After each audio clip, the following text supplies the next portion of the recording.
आशा करता हूं आप सब बहुत अच्छे होंगे। मेरा नाम है सिद्धांत अग्निहोत्री। स्टडी आईक्यू पे आपका बहुत बहुत स्वागत है। गजब का टॉपिक है, मजा आ जाएगी। क्योंकि जब कंपेयर करते हैं ना, तब पता चलता है कि असली ताकत है किसके पास। तो हम आज कंपेयर करने वाले हैं भारत और चाइना, नाविक वर्सेस बाइडू। आपको पता ही है, दोनों ही नेविगेशनल सिस्टम है, नेविगेशन सैटेलाइट सिस्टम है। जैसे जीपीएस है ना, वैसे ही ये सिस्टम है। और नाविक जो है वो अगले साल से, वैसे तो फर्स्ट हाफ ऑफ द 2020 मतलब इसी साल से ही नाविक ऑपरेशनल हो गया है, लेकिन अगले साल से आप देखेंगे कि आपके फोन में नाविक लगा होगा, जो कि इसरो ने बनाया है। बाइडू और नाविक में क्या फर्क है, दोनों का इतिहास जानेंगे और कुछ टेक्निकल चीजों के बारे में बात करेंगे कि आखिरकार ये सैटेलाइट काम कैसे करती हैं। जब टेक्निकलिटी समझा दूंगा तब ये आसानी से आप समझ जाएंगे। चलो आगे बढ़ते हैं। यूपीएससी के स्मार्ट कोर्सेज आते हैं, स्टडी आईक्यू का ऐप डाउनलोड करके आप इनको अवेल कर सकते हैं। और दिवाली की सेल आ रही है तो बिल्कुल फायदा उठाएं। इंस्टा पे मैं आ गया हूं, रात 8 से 10 बजे तक मैं क्वेरीज आंसर करता हूं। दोस्तों मेरा टेलीग्राम चैनल है और ऑफिशियल ये है, अभी तकरीबन 9,950 सब्सक्राइबर हैं। मेरे फेक चैनल में तकरीबन 13,500 है। आप ओरिजिनल 9,950 वाला ज्वाइन करें, क्योंकि मुझे नहीं पता मेरे फेक चैनल में क्या डाला जाता है, इसीलिए। सबसे पहले हम बात करते हैं नाविक, फिर बाइडू, और उसके बाद कंपेयर करेंगे। थोड़ा सा लेक्चर लंबा हो जाएगा, कोई दिक्कत नहीं है, इतना तो आप कॉम्प्रोमाइज करेंगे ही करेंगे, नॉलेज मिलेगी, मजा तो आएगी ही आएगी। IRNSS, इंडियन रीजनल, ध्यान दीजिएगा, रीजनल, ये इंडिया के लिए है। जैसे ऐसा नहीं है कि अगर अमेरिका चाहे तो वो नाविक को यूज कर सकता है, नाविक हमारे लिए है। Indian regional navigation satellite system, IRNSS, जिसको नाविक बोला जाता है। तो नाविक का फुल फॉर्म क्या है? नाविक का फुल फॉर्म है नेविगेशन विथ इंडियन कॉन्स्टलेशन, इसीलिए इसको नाविक दिया गया। नेविगेशन से नैव लिया गया, NAV, इंडियन से I और कॉन्स्टलेशन से C लिया गया है। ठीक है, तो ये हमारा नेविगेशनल सैटेलाइट सिस्टम है। 1998 में जब कारगिल वॉर हुआ, हमको जीपीएस की बहुत ज्यादा जरूरत थी। जीपीएस अमेरिका का है, अमेरिका ने जीपीएस को देने से मना कर दिया, क्योंकि अमेरिका उस समय पाकिस्तान के साथ, आपको पता ही है, न्यूक्लियर टेस्ट हमने कर लिया था, अमेरिका ने सैंक्शंस लगा दिए थे भारत के ऊपर। अमेरिका ने जीपीएस देने से मना कर दिया। हमको बहुत धक्का लगा था उस वक्त, और तब पता चला था कि अपना नेविगेशन सैटेलाइट सिस्टम होना चाहिए। उस समय अगर अमेरिका हमको जीपीएस दे देता, यकीन मानिए 5-6 दिनों में हम ये वॉर को खत्म कर देते, क्योंकि हमको पोजीशन पता लग जाती ना, सैटेलाइट से पोजीशन बता देता कि पाकिस्तानी के जो ट्रूप्स है, जो आर्मी है, जो टैंक्स है, वो है कहां पे। ऐसा था, मतलब जो तोप खाने हैं। तो हमने ये नेविगेशन सिस्टम अपना बनाया है। 15,000 किलोमीटर को ये पूरा कवर करता है। सबसे अच्छी बात यह है, सैटेलाइट्स ढेर सारी हैं। टोटल 8 सैटेलाइट्स हैं। टोटल नंबर ऑफ सैटेलाइट्स की बात हो रही है। 2013 में इसको शुरू किया था हमने, पहली सैटेलाइट 2013 में भेजी थी, और 2018 में आखिरी लॉन्च किया था। अभी तक 9 लॉन्चेस हम कर चुके हैं। ठीक है, ये है। अब दोस्तों डेवलपमेंट की बात करें तो इसको इसरो ने बनाया है, Indian space research organisation. ISRO का इतिहास मैंने कवर किया है। जैसा कि मैंने बताया कि 2013 में पहली सैटेलाइट को भेजा गया, IRNSS-1A। ध्यान दीजिएगा, ABCDEFGHI। अभी तक टोटल 8 को, मतलब टोटल 8 लॉन्चेस हो चुके हैं, ABCDEFGHI। ठीक है, और सबसे पहला 2013 में और लास्ट 2018 में, यानी कि अभी सारी सैटेलाइट्स अपनी पोजीशंस पे हैं। ये तो बात हुई बेसिक्स की। उसके बाद सैटेलाइट की पोजीशंस क्या हैं, अब हम थोड़ा सा टेक्निकल चीजों में घुसते हैं। टोटल 7 सैटेलाइट्स हैं, बाकी ग्राउंड पे हैं। 3 जो हैं वो जियो स्टेशनरी ऑर्बिट में हैं, और 4 जो हैं वो जियो सिंक्रोनस ऑर्बिट में हैं। तो पहले तो आप ये समझो कि जियो स्टेशनरी और जियो सिंक्रोनस में फर्क क्या होता है। देखो, ये है हमारी धरती। में यहां पे आ जाता हूं, ये बाइडू है, अभी बाइडू के बारे में बताऊंगा। ये हमारी धरती, ठीक है, ये हमारा नॉर्थ पोल, ये साउथ पोल, ये है इक्वेटर। ठीक, अब जियो स्टेशनरी मतलब स्टेशनरी, अर्थ के रिस्पेक्ट में स्टेशनरी। तो देखो, या तो सैटेलाइट पोल्स के चक्कर काटेगी ऐसे वर्टिकली, इनको कहते हैं पोलर सैटेलाइट, या तो जो सैटेलाइट्स है, मैं फिर से बना दे रहा हूं, ऐसे हॉरिजॉन्टली यानी कि अर्थ के चक्कर काटेगी, जिसको कहते हैं हम जियो स्टेशनरी या फिर जियो सिंक्रोनस।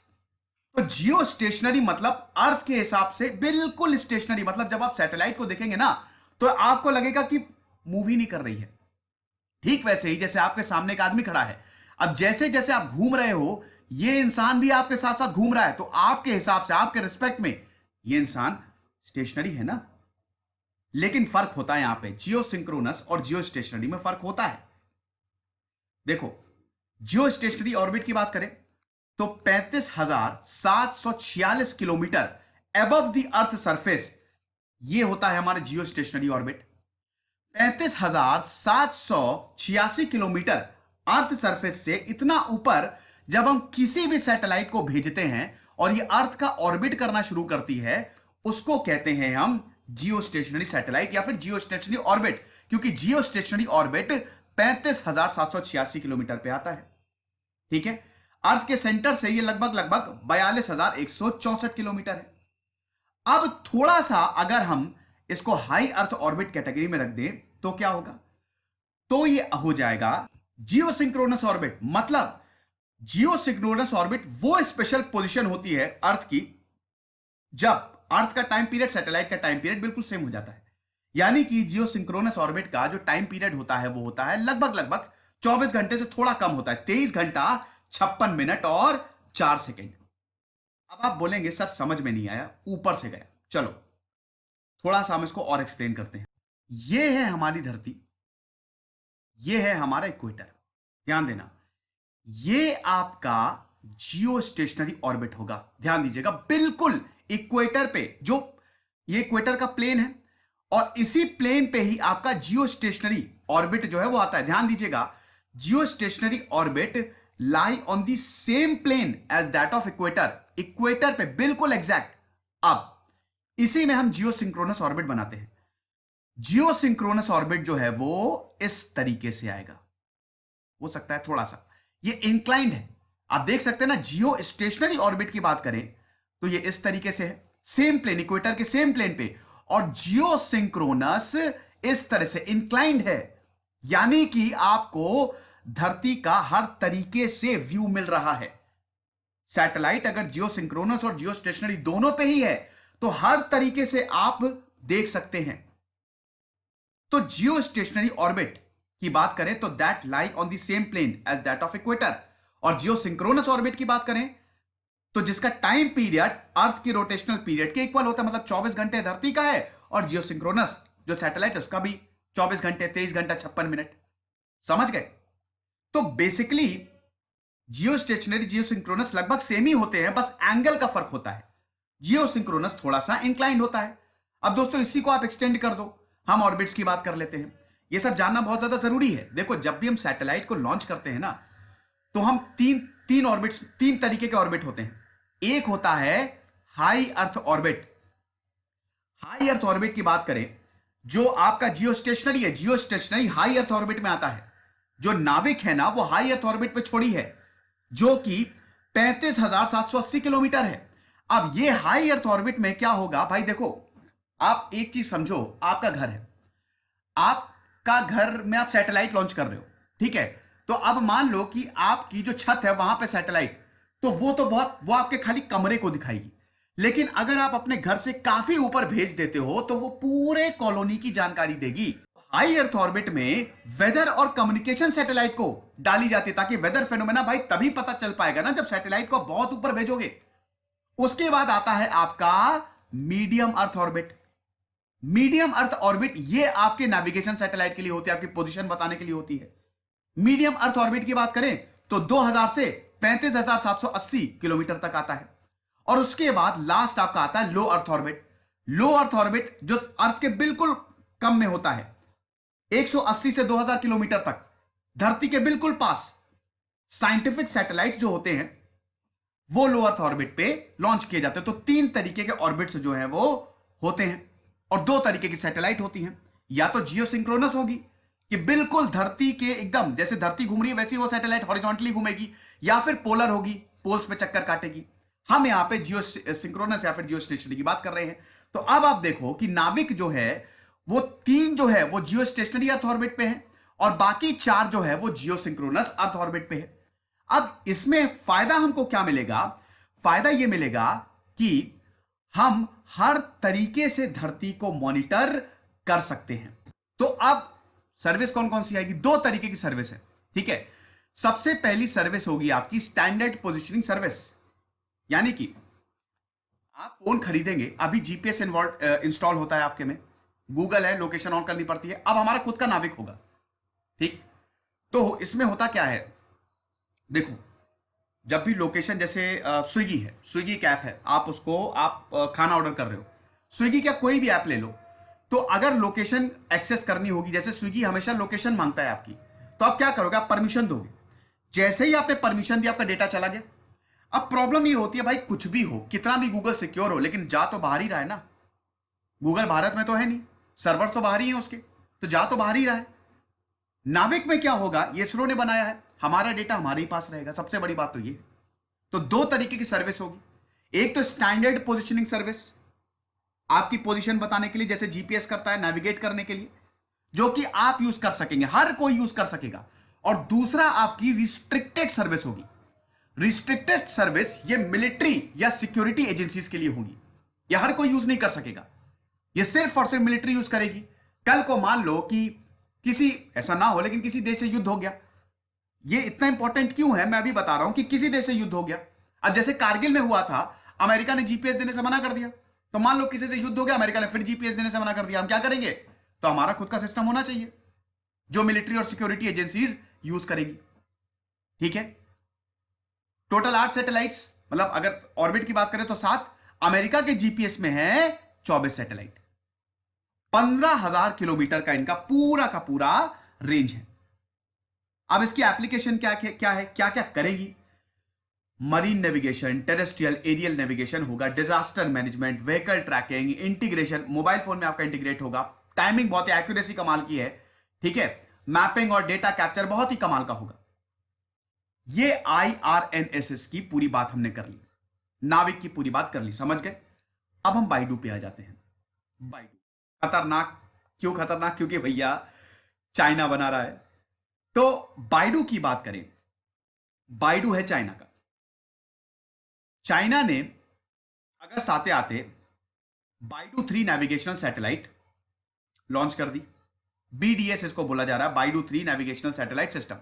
1990 में इस प्रोजेक्ट को शुरू किया था। देखिए हमने 2000 के बाद से, मतलब 2010 के बाद से इसका डेवलपमेंट हुआ है, लेकिन चाइना ने इसको 1990 से ही शुरू कर दिया था, बाइडू नेविगेशन प्रोजेक्ट। 2000 आते आते ये जो प्रोजेक्ट है ये ऑपरेशनल हो गया, चाइना में ऑपरेशनल हो गया, और पूरे 2012 आते आते एशिया पैसिफिक रीजन तक इसने अपनी पकड़ बना ली। 3 स्टेप है इस नेविगेशनल सैटेलाइट के, 3 स्टेप है, ध्यान दीजिएगा। मैं बाइडू की बात कर रहा हूं, बाइडू चाइना का है, जैसे अभी नाविक है वैसे चाइना का बाइडू है। 3 स्टेप है। पहला है बाइडू सैटेलाइट सिस्टम 1, BDS-1, जो कि चाइना को सर्विसेज देगा।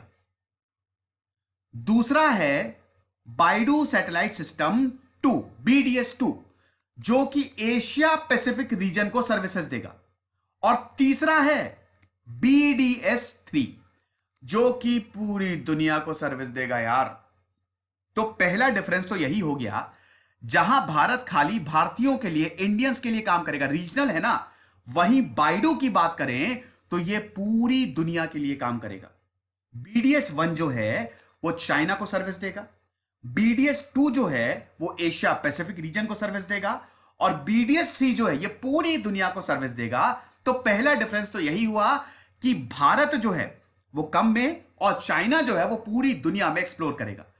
अब चाइना बोलता है कि हमारा कंपटीशन अमेरिका है, अमेरिका की बड़ी बड़ी कंपनी, वो तो अमेरिका के ग्लोबल पोजिशनिंग सिस्टम से कंपीट कर रहा है। अब अगर इतने बड़े पैमाने पे बाइडू एक्सपैंड कर रहा है तो सैटेलाइट्स भी ज्यादा होंगी, बिल्कुल सही बात है। 2000 से लेकर 2017 तक 29 सैटेलाइट लॉन्च की गई है। तो दूसरा डिफरेंस क्या हो गया, जहां भारत में 7 सैटेलाइट्स हैं, मतलब टोटल 8 सैटेलाइट लॉन्च की गई हैं, वहां चाइना ने अभी तक 17 सालों में 29 सैटेलाइट एक के बाद एक दनादन लॉन्च कर दी, और 2020 तक दोस्तों 35 सैटेलाइट लॉन्च हो चुकी हैं। टोटल लॉन्चेस 59 हुए हैं। टोटल सैटेलाइट जो ऑर्बिट में हैं 2020 तक 35। पहला लॉन्च 31 अक्टूबर 2000 को हुआ और आखिरी लॉन्च अभी 23 जून 2020 को हुआ। तो टोटल अभी ऑर्बिट में 35 सैटेलाइट्स। 30 सैटेलाइट्स 3 ऑर्बिट्स में डिस्ट्रीब्यूटेड है। पहला जियो स्टेशनरी ऑर्बिट, जो कि मैंने अभी आपको बता दिया। तीसरा इंक्लाइंड जियो स्टेशनरी ऑर्बिट, एंगल का डिफरेंस होता है, ध्यान दीजिएगा। और तीसरा मीडियम अर्थ ऑर्बिट, जहां पे हमने अभी नाविक में देखा हाई अर्थ ऑर्बिट, यहां पे ऑर्बिट्स भी ज्यादा है बाइडू के। यानी कि देखो ये पूरी दुनिया को टारगेट कर रहा है कि पूरी दुनिया को पोजीशनिंग सिस्टम देगा, तो जाहिर सी बात है ये ज्यादातर ऑर्बिट्स में अपनी सैटेलाइट भेजेगा, है कि नहीं। तो इसीलिए बाइडू का तीसरा डिफरेंस ये हो गया कि बाइडू का रीच भी ज्यादा है। जो अर्थ ऑर्बिट्स हैं उनमें सैटेलाइट्स का डिस्ट्रीब्यूशन भी ज्यादा है। फिर मल्टीपल फ्रीक्वेंसी का नेविगेशन ये प्रोवाइड करेगा। फ्रीक्वेंसी होती है ना प्रॉपर, एक प्रॉपर फ्रीक्वेंसी पे ही आपका नेविगेशन होगा।